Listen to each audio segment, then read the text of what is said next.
Hi everyone. I know that this is a time of struggle, but I wanted to say a few words to try to bring happiness to this equation while we are in lockdown. I hope that you are being able to find strength in those that you love during this time of quarantine, because that's all that we can do. All we have is each other and our love for our friends and our family. Stay connected with your friends. Spend time with your family. Use this unique opportunity. No matter what's going on, your loved ones are there who will help you get through it together. You may be feeling down, but that's what the people who are in your life are for. Don't assume that you would only be bothering them by letting them know about your problems. Open up not only yourself, but your hearts and your minds during this time of lockdown. You know that no matter what happens, those close to you will always be there for you, always appreciate you, and always love you, no matter what tough decisions you are forced to make.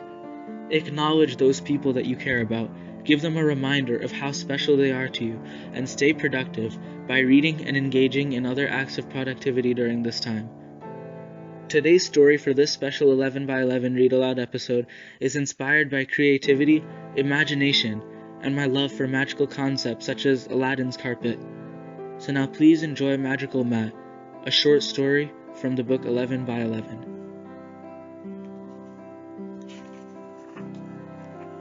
Oh no! I was quite worried. It was 6:58 p.m. and the shop that I was in closed at 7 on the dot. I was in the bathroom washing my hands, constantly checking the time on my phone. I checked once more. It was 6:59 and I started to dry my hands, and then I quickly checked the time again. But no! It was 7:01 p.m. I heard an announcement on the loudspeaker which said, "The store is now closed." I ran out of the bathroom and quickly realized that it was very dark. Darn it! Wait, I thought to myself, maybe someone forgot to lock the door, or maybe someone is still opening the door and I can quickly run and I won't be trapped. I saw a man with keys walk away. I screamed through the glass, "Help!" I guess he didn't hear me because as my sad face was squished against the glass looking at him, still yelling, he didn't turn around. I checked for water. No luck. I realized they may have shut down the systems. Great, I was stuck in this shop with no food or water. Wait a minute, I thought to myself as I looked at the fireplace. If there's a fireplace, there's a chimney. This seemed like a great idea, so I began to try to climb up, but of course I failed miserably. I sat down on a carpet and started crying. As my first tear fell on the carpet, it lifted from the ground. The carpet was flying. Wait, what? The carpet was flying? Okay, this was freaky, but at least now maybe if I could control it, then I could leave the shop. First, I tried to be polite and I said, "Arrivederci, Matt. Hasta la vista. Farewell, carpet. Ciao, señorita." Nothing happened. Then I said, "Move, go, fly, scram."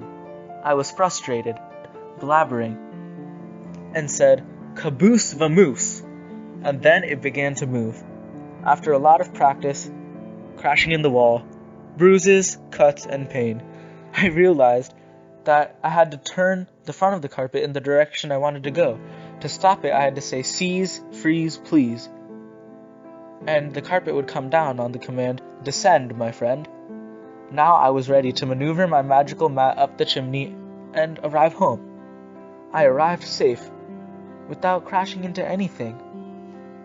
The next day, I decided I wanted an easier way to steer the mat. I also wanted it to be bigger. So what should I do? So I decided to send it to the most powerful tailor in all the land to sew it into a ship. With its magic, the carpet became so huge that when it was done, it was a ship that had 3 floors, like a cruise ship. I marveled at the great sight. I was grateful. The commands "ship flip" and "mat become fat" helped to transform from the mat to the ship and vice versa. I decided to spread its awesomeness to the rest of the world. I delivered medicine, food, and other needy items to the sick, poor, and elderly. One of the most significant works that I did was save a kid who was hanging on a railing of the 11th floor in the center square of a shopping mall. He wanted to put his wish on the star of the Christmas tree. so I flew to him and helped him put his wish to the star. Once I was riding my bike and saw the boy slip. He was injured very bad. I quickly flew him to the nearest hospital. Slowly, small deeds of saving kids, donating toys, candies, and helping people achieve their dreams made me a hero. I made lots of new friends at school. One day I woke up. Why should I go to school using the bus? I'll just use my mat. Slowly and slowly, I used my mat to eat food, to carry me every single place. I stopped using my legs, and I became obsessed, using it for everything. I never got off that carpet. I became lazy and a bragger. When the spirit of the carpet was fed up with me, he himself, Aladdin, appeared and said, "Listen, young whippersnapper, this carpet is meant to save kind and brave souls. You are abusing the uses of this carpet.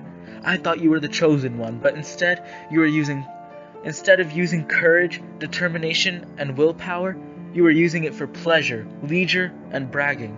You don't need magic. God didn't give you power to take care of yourself so that you could rely on magic. Use your own strength. The reason my carpet helped you was because it thought of you as a kind and brave soul. He saw there, deep in your heart, the power that you have." Suddenly, after a long time, somebody was angry with me, and I realized that I had been doing wrong things. It shook me, and I saw that I needed to change. I knew. Slowly, I had drifted to a wrong path of greed. "I'm sorry," I said. I returned the carpet to the legendary spirit Aladdin. I had learned a valuable lesson. It was to not think that things will work out by relying on something, but to work them out by using your own strength. Thank you so much for listening to this episode for the SOAR initiative, and I hope that you will continue to read and do productive things during this time of quarantine. Thank you so much for listening, and remember that you can always leave a review, feedback, or any more recommendations for a book trailer. Thank you.